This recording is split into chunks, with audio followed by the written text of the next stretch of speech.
Good morning, students. Students, in continuation of chapter 13, surface areas and volumes, today's topic is volume of sphere and hemisphere. Students, let R be the radius of a sphere or hemisphere. Suppose R हमारे sphere का या hemisphere का radius है, then we can say that volume of a sphere is equal to 4/3 pi r cube and volume of hemisphere sphere का half होता है, तो इसको 1/2 से मल्टीप्लाई करेंगे या ये कहें कि इसको 2 से डिवाइड करेंगे तो 2 से कैंसिल होकर के 2/3 पाई आर क्यूब हो जाता है. So this is volume of hemisphere. Now taking questions from exercise 13.8.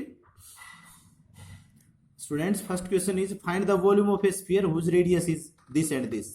2 parts है इसमें. रेडियस गिवन है, वॉल्यूम निकालने में सीधा वैल्यू पुट करो आइडेंटिटी में 4/3 पाई आर क्यूब में.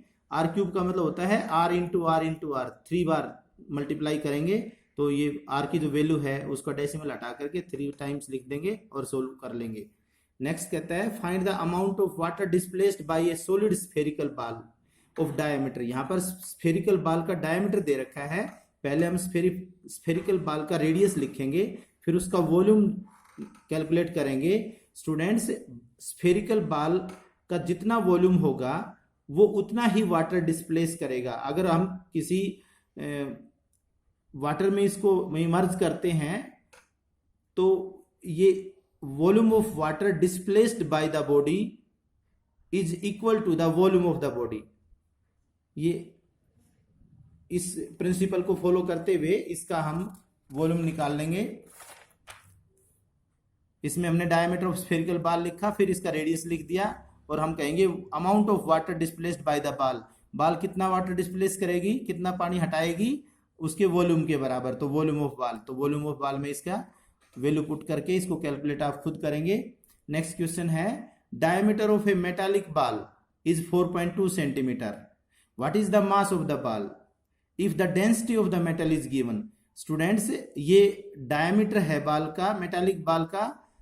मेटालिक बॉल है, बॉल मीन्स स्फेरिकल, तो इसका पहले रेडियस लिखेंगे, फिर उसके बाद इसका वॉल्यूम निकालेंगे. Volume of metallic ball 4/3 pi R cube. उसके बाद स्टूडेंट्स ये तो वॉल्यूम आ जाएगा और ये डेंसिटी दे रखी है. आपके साइंस में मास निकालने का फॉर्मूला होता है वॉल्यूम इनटू डेंसिटी. सो इस फॉर्मूले का यूज करते हुए mass of metallic ball is equal to volume into density. तो वॉल्यूम तो आप यहाँ कैलकुलेट करेंगे और डेंसिटी ये गिवन है, दोनों को मल्टीप्लाई कर देंगे. वो इसमें ग्राम यूज हो रहा है डेंसिटी में, तो वो ग्राम में आ जाएगा. सो इसका मास किस में आएगा, ग्राम में. अगर उसकी वैल्यू 1000 ग्राम से ज्यादा हो तो उसको 1000 से डिवाइड करके किलोग्राम में कन्वर्ट कर देंगे. नेक्स्ट क्वेश्चन है, इंपॉर्टेंट क्वेश्चन है. Diameter of A moon is approximately 1/4 of the diameter of the earth. What fraction of the volume of earth is the volume of the moon. Students, ऐसा question हमारा पीछे भी आया है, उसमें areas के बारे में था, इसमें वॉल्यूम के बारे में है.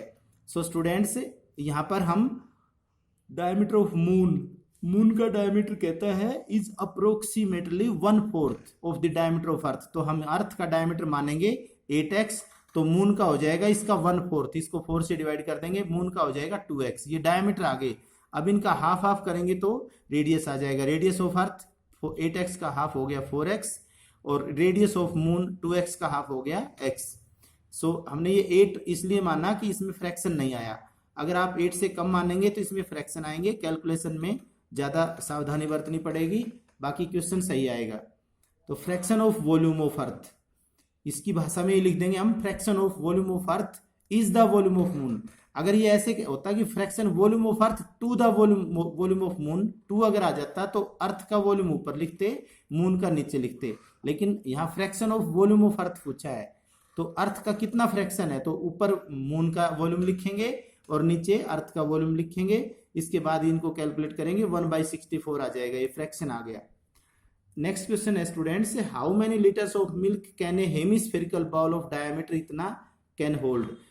एक हेमिस्फेरिकल बॉल में कितना दूध आ सकता है, तो इसका मतलब इसके अंदर दूध कुछ भरने की बात आ रही है.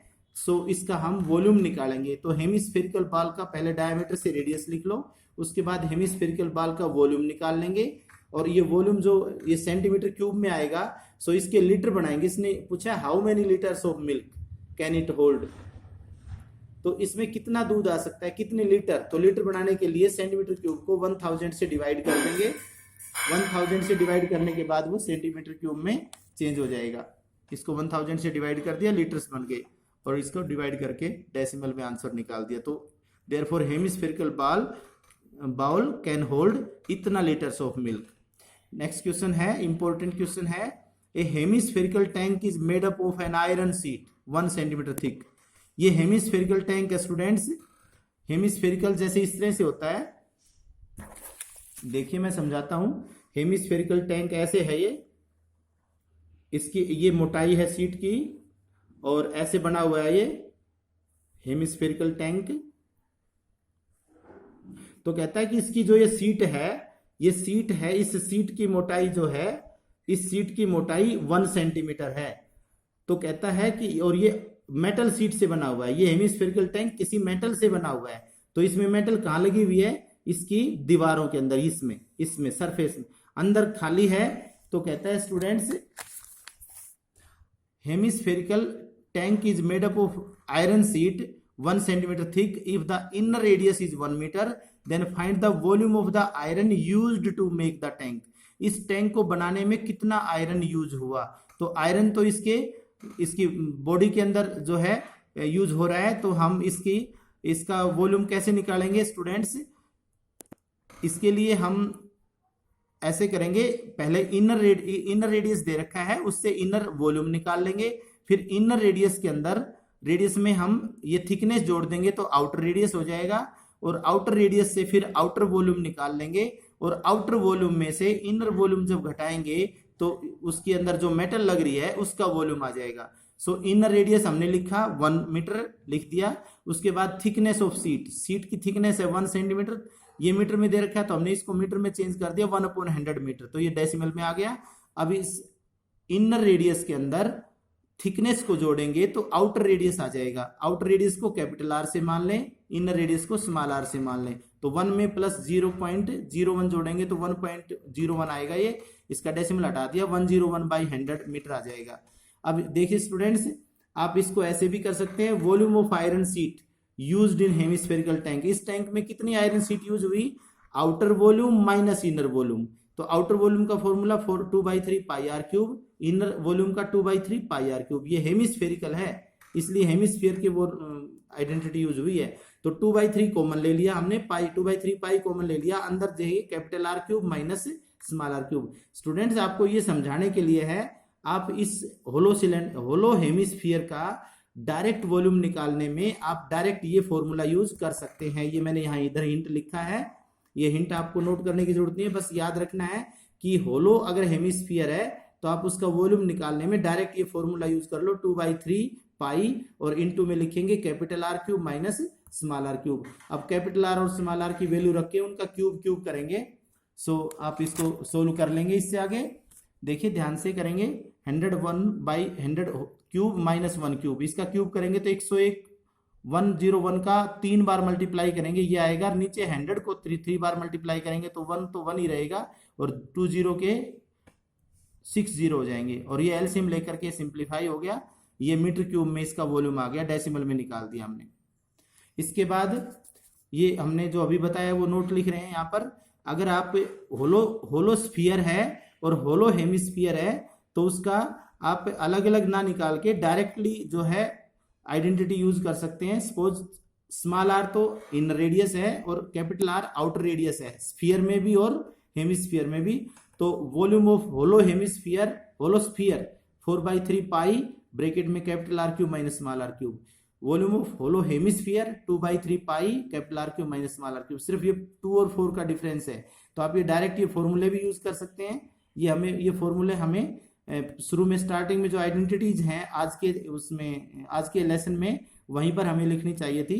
सो उसके लिए सॉरी, ये आइडेंटिटीज आप अच्छी तरह से लर्न करेंगे और अपने फेयर नोटबुक में लिखेंगे।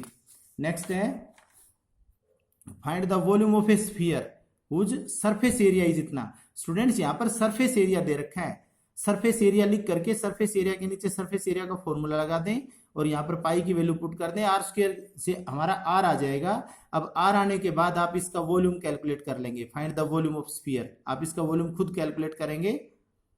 सो नेक्स्ट क्वेश्चन है, a dome of a building is in the shape of a hemisphere.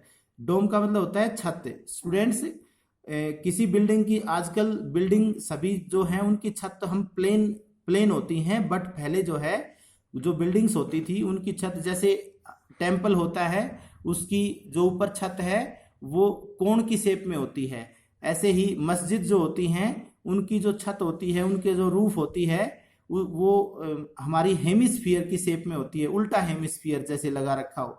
सो कहता है यहाँ पर a dome of a building is in the shape of a hemisphere, from inside it was white washed. वो उसके ऊपर उसकी इस डोम की जो बिल्डिंग छत है वो हेमिस्फीयर जैसी है, और उस हेमिस्फीयर को अंदर से व्हाइट वॉश करना है, और उसका ये टोटल खर्चा है, और ये रेट ऑफ व्हाइट वॉशिंग, ये रेट व्हाइट वॉशिंग का रेट है। Find the inside surface area of the dome. Students देखिए, ये जो कॉस्ट है पेंट करने की, ये जिस एरिया को पेंट किया है इससे उसी जगह का एरिया आ जाता है। तो यहाँ ये कॉस्ट किसकी है, इनसाइड एरिया को पेंट किया है, तो इनसाइड सरफेस का ही एरिया इससे आ जाएगा। तो स्टूडेंट्स, हम सबसे पहले तो इसका total cost of white washing hemispherical dome की व्हाइट वॉशिंग की टोटल कॉस्ट है ये, और इसका रेट क्या है, ये है। तो टोटल कॉस्ट को रेट से डिवाइड करेंगे तो यहाँ हेमिस्फीयर का इनसाइड सरफेस एरिया को व्हाइट वॉश किया है तो उसी का एरिया आ जाएगा। Inside surface area of hemispherical dome is equal to total cost divide में रेट। हम डिवाइड कर लेंगे, हमारा सरफेस एरिया इससे आ जाएगा, ये सरफेस एरिया आ जाएगा। इसके बाद कहता है volume of air inside the dome. इस डोम में कितनी एयर भरी है, ये डोम हमारा कैसा है, हेमिस्फीयर जैसा, तो हेमिस्फीयर का वॉल्यूम निकाल लेंगे। वो उसमें कुछ भरने की बात आती है तो वॉल्यूम कैलकुलेट करना पड़ता है, ये वॉल्यूम आप खुद कैलकुलेट करेंगे। स्टूडेंट्स, क्वेश्चन नंबर 9 देखिए, सबसे इंपॉर्टेंट क्वेश्चन है ये। 27 solid iron spheres, each of radius r and surface area s, are melted to form a sphere with surface area s dash. Find the radius r dash of the new sphere and ratio of s and s dash. देखिए students, यहाँ पर कहता है एक small sphere है, उसका radius r है और सरफेस एरिया s है, स्मॉल स्फीयर। ऐसे स्मॉल स्फीयर 27 स्मॉल स्फीयर्स को मेल्ट करके एक नया स्फीयर बनाया गया है। तो इसका मतलब ये हुआ 27 स्मॉल स्फीयर्स को मेल्ट किया है तो उनका वॉल्यूम इक्वल टू नए स्फीयर का वॉल्यूम। सो स्टूडेंट्स, सबसे पहले आप रेडियस लिखिए स्मॉल स्फीयर का, radius of each small sphere small R and radius of new sphere R dash.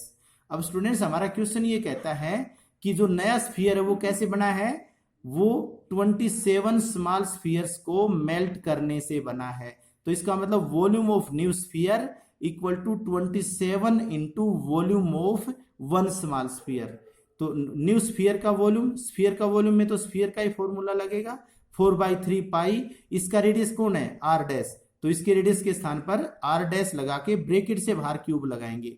यहाँ 27 है, इसका स्मॉल स्फीयर का वॉल्यूम 4/3 पाई, यहाँ स्मॉल आर डैश लेंगे, आर क्यूब लेंगे। ये इसका रेडियस आर है तो आर क्यूब लगाया, इसका रेडियस आर डैश है तो आर डैश लिख करके ब्रैकेट से बाहर क्यूब लगाया। 4/3 कैंसिल हो गया, पाई कैंसिल हो गया, आर डैश क्यूब यहीं रख लो, इधर 27 आर क्यूब हो गया। देखिए स्टूडेंट्स, ये क्यूब है तो ये किसी का क्यूब बनेगा, तो ये तो 27 तो 3 का क्यूब है और ये आर का क्यूब है, तो हम 3r करके होल क्यूब लगा देंगे और दोनों तरफ से क्यूब छोड़ देंगे, तो आर डैश हमारा 3r आ गया। आर डैश का मतलब रेडियस ऑफ न्यू स्फीयर, पहला पार्ट हमारा आ चुका है। Therefore radius are dash of new sphere equal to 3r। हमारा जो नया स्फीयर होगा उसका रेडियस छोटे स्फीयर के रेडियस से 3 टाइम्स हो जाएगा। ये तो पहला पार्ट हो गया। सेकंड पार्ट में कहता है ratio of S and S dash. S का मतलब सरफेस एरिया, इसने एस किसको कहा है, सरफेस एरिया को। तो एस तो छोटे स्फीयर का सरफेस एरिया है, एस डैश बड़े स्फीयर का सरफेस एरिया है, तो दोनों के जो सरफेस एरिया है उसका रेशियो निकालना है। बिल्कुल क्लियर है ये रेशियो ऑफ, अब हम लिख देंगे इसमें ratio of S and S dash. तो एस ऊपर ले लेंगे, एस डैश नीचे ले लेंगे, तो एस का मतलब हुआ छोटे स्फीयर का रेडियस, तो 4 पाई छोटा आर स्क्वायर। एस डैश का मतलब नए स्फीयर का रेडियस, नए स्फीयर का सरफेस एरिया। एस का मतलब छोटे स्फीयर का surface area 4 pi r square. S dash means new sphere का सरफेस एरिया, तो 4 पाई। न्यू स्फीयर का रेडियस आर डैश है, तो आर डैश लगा के बाहर स्क्वायर लगाना, ब्रेकेट लगा के। अब 4 पाई से तो 4 पाई कैंसिल कर दो, आर स्क्वायर ऐसे ही रह जाएगा। आर डैश की वैल्यू आपने फर्स्ट पार्ट में कैलकुलेट करी है 3r, इसकी जगह 3r लिख देंगे और होल स्क्वायर लगाएंगे। अब ये 9r स्क्वायर हो गया, आर स्क्वायर से आर स्क्वायर कैंसिल हो गया, 1/9 हो गया और रेशियो बन गया 1:9। स्टूडेंट्स क्वेश्चन नंबर 10 बिल्कुल इजी है, आप खुद करेंगे इसको। एक कैप्सूल, मेडिसिन कैप्सूल है, आपने कैप्सूल सिलेंडर की शेप में देखे होंगे, बट यहां कहता है एक कैप्सूल है of medicine is in the shape of a sphere. यहां मेडिसिन कैप्सूल है, स्फीयर की शेप में है, उसका डायमीटर गिवन है, कहता है इसको अंदर से मेडिसिन से भरने के लिए कितनी मेडिसिन चाहिए, इसको फुल करने के लिए कितनी मेडिसिन चाहिए, तो इसका वॉल्यूम निकाल लो डायरेक्ट। बस पहले लिखेंगे radius of spherical capsule, radius of spherical capsule, इसका हाफ हो जाएगा। फिर volume of spherical capsule 4/3 pi R cube, direct इसका वॉल्यूम निकाल लेंगे। जितना इस कैप्सूल का वॉल्यूम होगा, इसको फिलअप करने में उतनी ही मेडिसिन की जरूरत पड़ेगी। सो इसको आप खुद कैलकुलेट करेंगे। सो स्टूडेंट्स ये चैप्टर फिनिश होता है, आप अपना चैप्टर कंप्लीट करेंगे और इसके बाद इस एक्सरसाइज का आज रिवीजन भी करेंगे। Okay, thanks.